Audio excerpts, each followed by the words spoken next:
Pump it up, pump it up. Trae. Come on, come on. With Trae. Pump it up, pump it up. It's the day with Trae. This is the day to gain inspiration, to make a positive change in the nation. We're inviting you to partake in conversation, to raise your vibration. It's the day that we will all celebrate all of our peace that make this thing elevate. Watch the negative fade away, cause it's the day with Trae.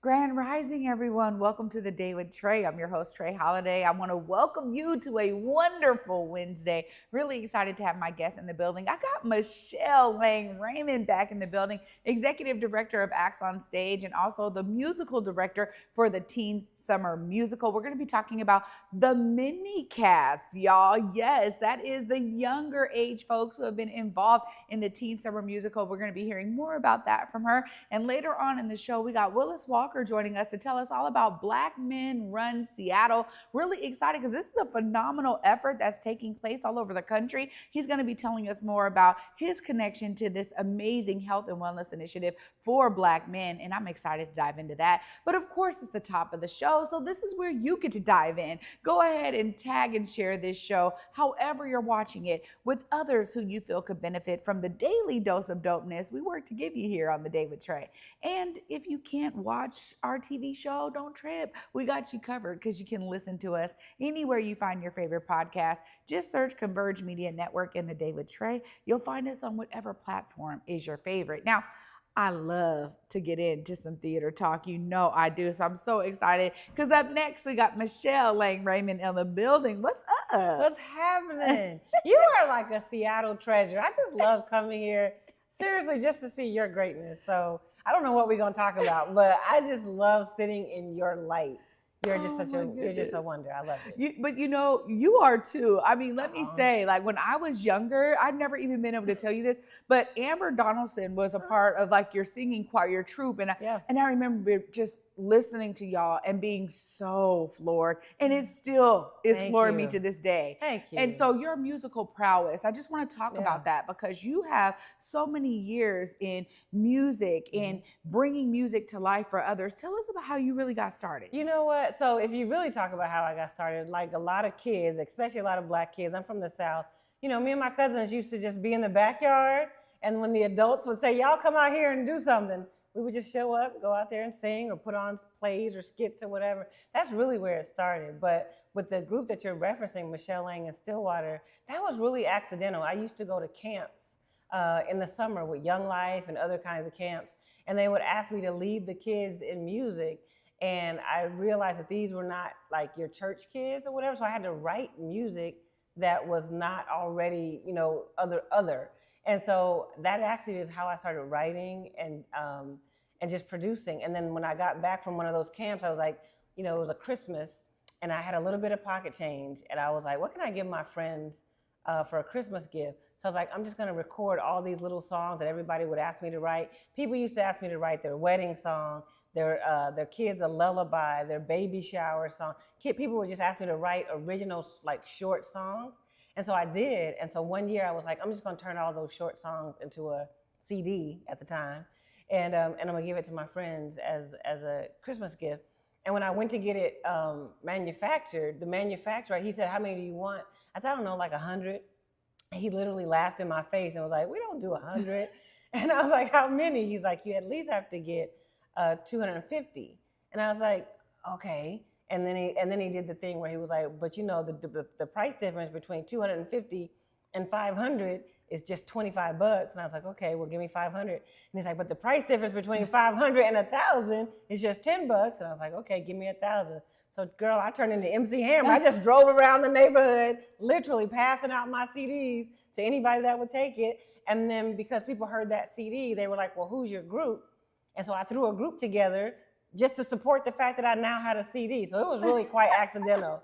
If I don't tell that story very often, but that's the God honest truth. That's really how my music career got started. Well, I knew I had to ask because I said, you know, the beauty of, you know, having so many years in community and being so engaged, there's always stories that haven't been shared, right? Yes. And so I love that. And it's so interesting because for me, it's the harmonies. Oh, they get me every time. It's They the fullness. that's really what it is. And you have a great way of bringing that out in the young folks. Tell us a bit about how you then took all of your expertise in music and really stamped something special when it comes to the Teen Summer Musical. You know, I think because of part of the story that I just told you in terms of me and my cousins singing in the backyard, and a little bit of the second story, which is how my first CD came. The other part of that story is I knew a teenager. His name is Calvin Gary. He goes by Junie, and he was, I think, 17 or 18 at the time. And when I was needing somebody to record my songs, he was available, and so he became the producer of my first CD. And so that, I think, that and my childhood sparked in me this notion that age is not a qualifier on what level of musicality you can have or what level of excellence you can have. And so when we look at Teen Summer Musical and other programs like that, I don't look at the kids like they can only do blah, blah, blah. My thought is, how much can I teach them to do? Because I'm not like the most skilled of musicians, quite frankly. So I feel like if I can do it, they can do it. And so when we look at those kids, this year we have 73 kids in the program. I want to say 22 of them are minis. Wow. And when I look at them, I look in their eyes and I look at how much do you want to learn? Not like what is your limit, but what is your ambition? Like how much do you want to learn? And I'm gonna lean into whatever that is. Well, you know, the great thing about it is that it produces some phenomenal work and really confidence. Yeah. What I get to see, and especially seeing it in my son, which he, first off, Love him. this is everything for him. He loves it so much. And he really feels like, man, I'm a part of like a whole family over here. And like, man, these is my homies. Like, I can't wait. Cause you know, we're gonna have him on the show soon. But like the idea is that y'all are pouring in and building up that confidence when oftentimes the first time they're doing it, there's something special about it. But there's also a story here about the minis, because we know that the minis were there, then they kind of weren't, then they came back. Tell us a little bit about how that went down. Yeah, well, the only reason that Teen Summer Musical did not have minis is because of the pandemic. So when we did the first show during in 2021, which was the first time we could have Teen Summer Musical back after the pandemic, the city just gave us a cap on how many kids we could have in the program. And we could only have 15, and none of them could be under 13. And that was really the only reason why we wouldn't have the minis. And that persisted for 2 years. And so this is the first year that we're actually able to bring the minis back in full force. Actually, this is the first year that the Teen Summer Musical is back in full force. So those 3 years, we did 1 year, we had 15 kids and we did the plays outside. Then the next year was 25 kids, and we had to do the play at Langston. Love Langston, but that's not the model of Teen Summer Musical. In the third year, we got more kids, but still at Langston. And so this is the first year we're back at 73 kids, 20-something of them being minis, and then we're back at the Benaroya Hall. So that's that's sort of where the minis went and why they're back this year. And listen, when you see the show, normally the minis have one song and maybe a couple of scenes. This year, the minis have 3. Wow. Because they are that good. They are that great. Just really quick, when you talk about your son, I remember coming here to Converge years ago, and you shared with me just in the hallway that your son had said to you that he thinks he wants to be a performer, and that you were like, that's the first time that he had said something that he wanted to be, or that he said it with that kind of courage or realness. And I've been hearing stories like that more and more. One of my good friends, Tony Hayes at Classic East, he has a son, and he said the same thing to me. He said he was walking through the mall one day, and out of nowhere, his kid saw some other stuff happening, and he was like, I could do that. And it was like all of a sudden, we just really started hearing about these kids who at very young ages were making decisions about being creatives as a career. And I don't know how you feel about it, but like when I was a young girl growing up in the Black community especially, if you said anything like that, people kind of wrote it off like, you know, stop playing or think about a real career. You better get a real job.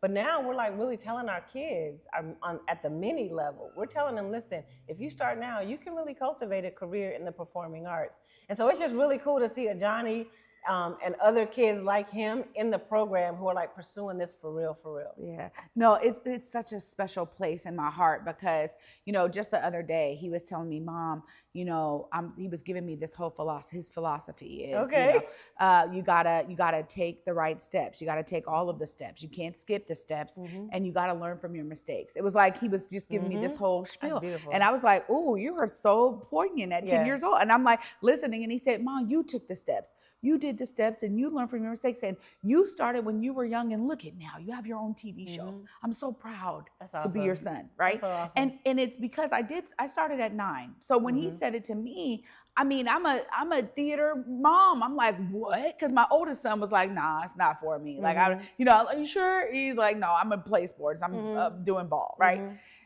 Johnny's like, no, I could do both. I like football, but man, I love being on stage. And it was the now I don't want to say it wrong. It was Willy Wonka, though. Uncle Willy. Uncle Willy. Uncle Willie's Chocolate Factory, yeah. Uncle Willie's Chocolate Factory that was at the Paramount, right? We did it twice. So we did it at the Paramount, and then the last time we did it was at Benaroya. So I think we went to the Paramount. Okay. Because I remember and he was about 4 or something then. Okay. And he was enthralled. Okay. He wasn't fidgety. He wasn't, he was in it the whole time. Yeah. And that was the first time he said, you know, Mom, I think I want to do it. But I was like, oh, you're just maybe too young yet. And I didn't want him to get into the agency world because sometimes it's different. I've always understood the Teen Summer Musical as being like the greatest space for our babies in community to really understand it because y'all do it with so much love.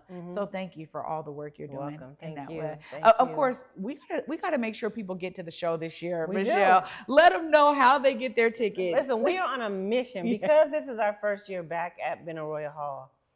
It's nice to say we're back at the Benaroya Hall. That's nice to say, but Benaroya is a big space. It is a big theater. And so we have a lot of seats to fill. We have 5 shows between August 23rd through the 25th.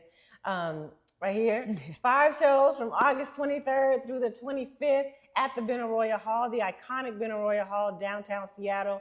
And we are trying to pack the place out. We know that is a busy weekend in Seattle. So we are really asking people to get your tickets now so you can lock in. Somewhere in those 5 shows, you are coming to see the Teen Summer Musicals production of Snow White and the Seven, Each One Teach One.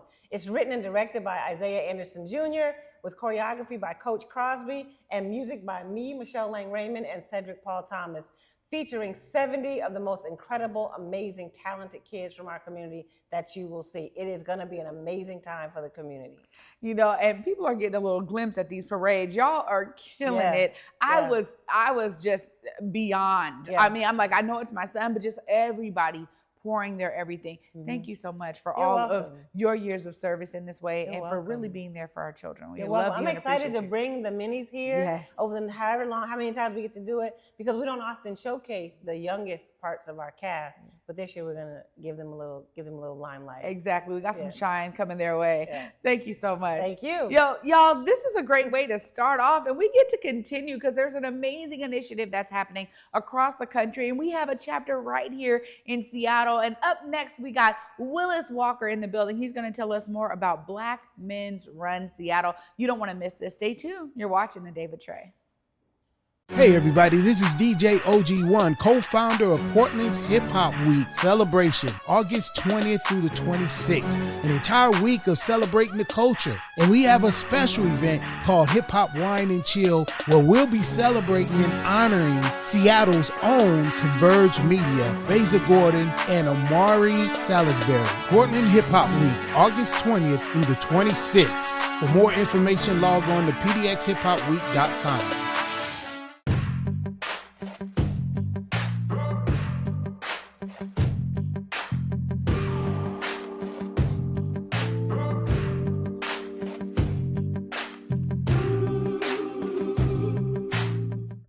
Big Tobacco thinks they know everything.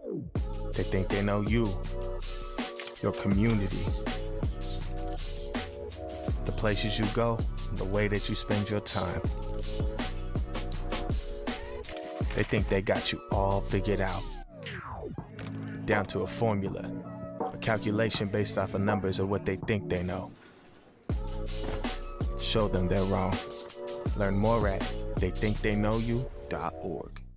Welcome back, everyone, to The Day with Trae. I'm your host, Trae Holiday. Joining me right now is Willis Walker. What's up, Willis? How are you? I'm good. How are you? Good to see you, Trae. Yeah, great to see you. You know, this is phenomenal because I'm like, we need to spotlight more opportunities for us to center Black men's health and wellness. And so tell us a bit about how you got involved with Black Men's Run Seattle. So Black Men Run has been around for about 11 years. It was an organization or a run club started in Atlanta, Georgia. I recently started running with Black Men Run when I moved to Seattle. I saw a gentleman running downtown named Dion who would wear his Black Men Run jersey, and my son and I saw him a few times, and we just introduced ourselves and joined the club. Wow. Yeah. You know, it's just that simple. Sometimes these community initiatives where it's really about us pouring into a singular effort, and then there's so many benefits that come from that. What are some of the things that you've been able to experience as a part of this amazing initiative? You know, I like to tease and say Black Boy Joy. You know, we run every Sunday, and some of the guys get together on Thursdays, but more than anything, it's just a community. It's not necessarily so much about the fitness. All the guys have other activities they do, whether they run, they lift. You know, I do a lot of yoga, I'm into kettlebells, but running is just a cross train. But the real reason I go is because the brothers are just cool, and we have a really nice morning. Jokes, music, you know, we bump our music, you know, it's just fun. And we run through Seward Park, making up a lot of racket, but there's just a lot of love. And some of the brothers are, you know, from 20 to 65, and it's just a great community to share jokes and laughter and just humor and all sorts of stuff. But mostly, that community is just impressive. You know, that's what I love too, because you never know what may spawn from something like this until you join, until you begin to participate, get yourself involved. And it's great that you're able to do that and really find an amazing community in the midst of all of it by building together. You know, one of the things that I think I'm experiencing is the understanding, the explosion kind of us creating for us, right? And having some particular focus on Black men's health. Tell us a bit about that, because, you know, it's like it's all brothers getting together, y'all are vibing out, but there's clearly a singular initiative here when it comes to like, yo, we have to do this for us. Well, there is, if you look at statistics, Black mental health, men particularly, are committing suicides at very high rates.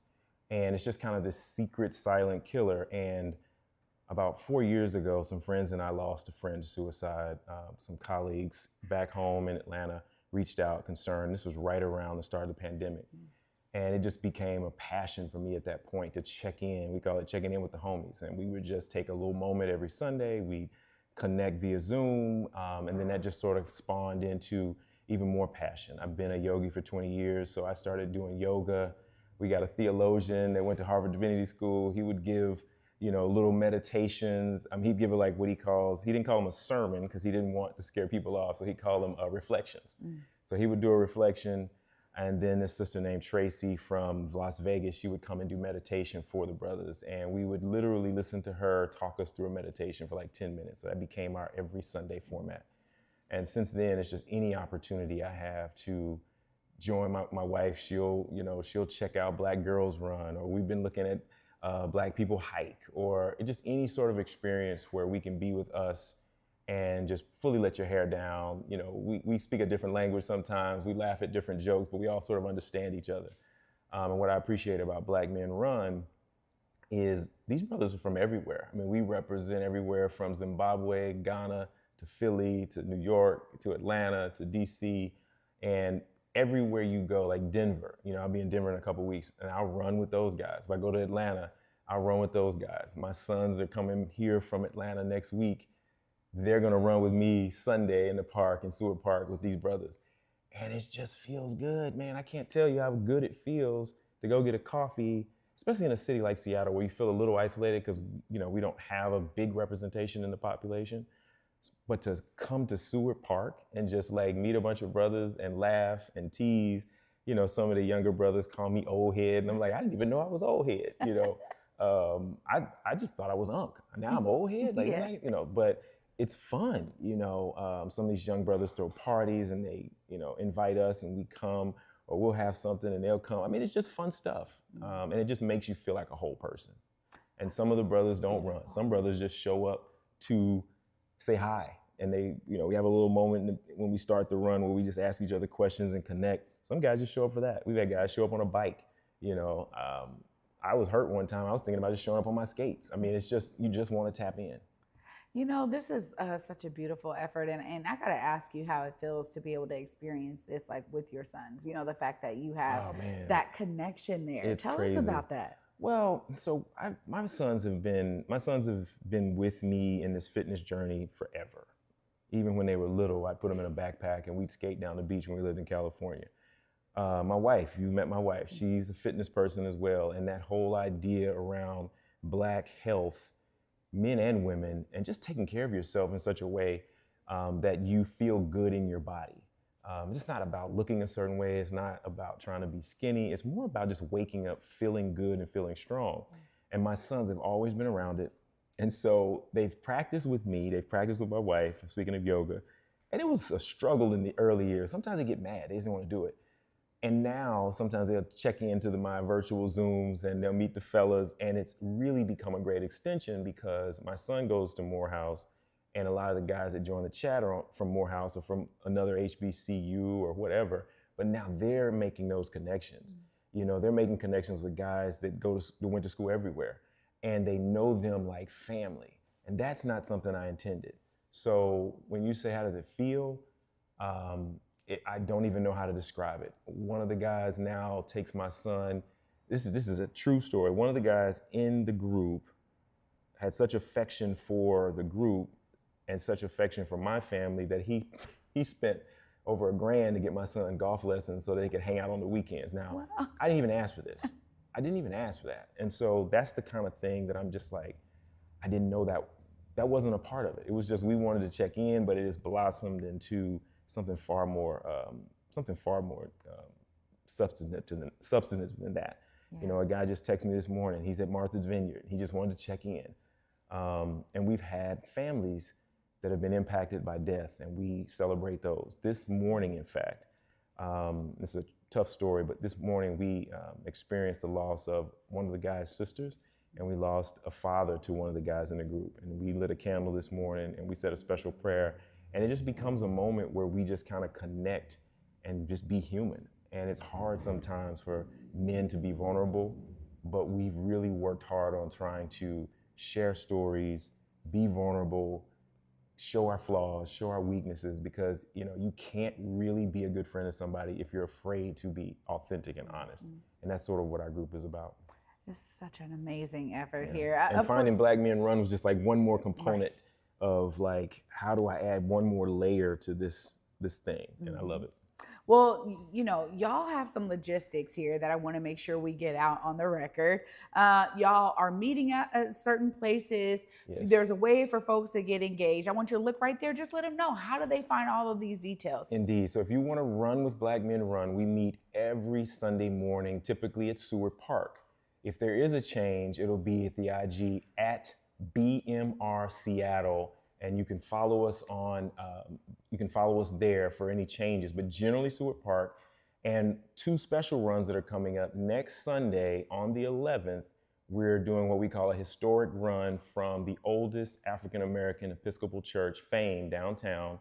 And we're going to take a tour around Cap Hill, and we're going to come back. And some of us even going to go to church with Pastor Carey. That should be really exciting. And we're going to shower too. We got showers downtown. And the following week, we're going to do a run between Station Coffee Houses in Beacon Hill and Columbia City.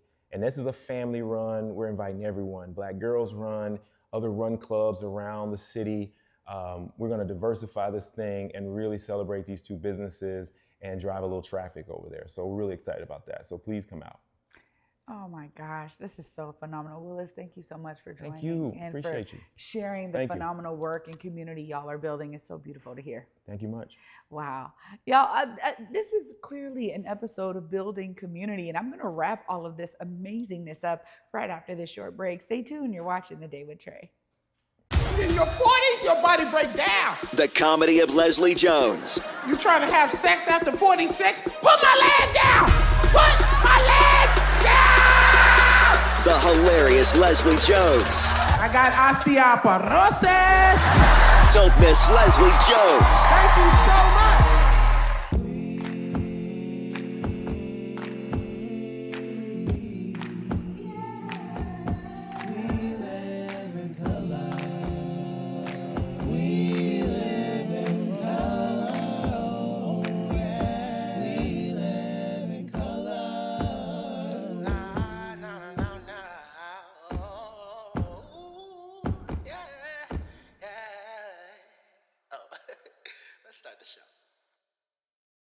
Here on Back to Besa, it's always been important to me that we uplift stories from across the region and that no matter where you live in the nation, you never have to miss a moment of the show as we continue to highlight the beauty, excellence, and resilience of our communities across the Pacific Northwest. Why? Because representation matters. So no matter where you live, be it the Central District or Centralia, Portland or Pullman, or anywhere across the country, I encourage you to join me on this Back to Besa journey by downloading the free Fox Local app on your phone or smart TV as we continue to elevate the very best in our communities.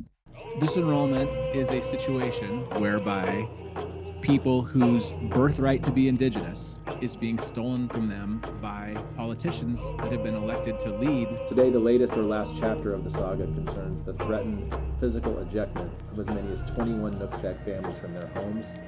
I think it come about by hatred for our family. That's what it's all about. Our bloodline is still here. You know, they can't get rid of us. Welcome back, everyone, to the Day with Trae. I'm your host, Trae Holiday. You know, I got to give a huge shout out to my guest today, Michelle Lang-Raymond, of course, building community through the Teen Summer Musical and Acts on Stage and the phenomenal work that they're doing with the minis and, of course, those who are coming as full-blown teens ready to tear down the house on that stage. But she shared with us some of that phenomenal history of why she brings her musicality and how she brings it to the Teen Summer Musical for those to feel confident when maybe it's the first time that they're doing music at all. And of course, huge shout out to Willis Walker for being here and shedding some light on Black Men Run Seattle, another community building initiative that's focusing on Black men's health and wellness, and honestly is building what he just told us is an amazing community of folks and brothers who are connecting with one another, checking in on one another, providing support to one another, and showing love. Straight up, you know what, whether it's showing love in the theater or with a run, what we're seeing here today is that people are pouring into the community and it makes the community better. You know, Willis could have been like, yo, I just run by myself every Sunday. But he was like, look, I asked the brother what this is about. Me and my son, we got connected, right? And they're bringing this information to all of us out there. If you know a brother who's looking for a community, who's wanting to run, who's wanting to get into fitness, maybe just join for that initial discussion early on those Sundays. Let them know about Black Men Run Seattle. And of course, we want to make sure we pack out the house for the Teen Summer Musical this year at Benaroya Hall, August 23rd through the 25th. You can get your tickets at seattlesymphony.org. All of the information is there. Please, let's support these amazing 70 plus youth who are bringing their brilliance to the stage, in a big one, might I add. But of course, this is also a way that we get to pour into community. These are two different ways that you can be inspired, because you know I'm inspired, and I want you to be, because then you'll get engaged and you'll tell a friend to tell a friend. And by the end of the day, we'll have Benaroya packed out for these amazing 5 shows, and Black Men Run Seattle will grow even more. So make sure that y'all be inspired, because you too can be a part of the solution. No matter what it looks like, there's something that we can all benefit from when you bring your brilliance to the table. Thanks so much for watching today. Y'all know I'm going to be keeping it going for you tomorrow. Until then, at 11 a.m., y'all, peace.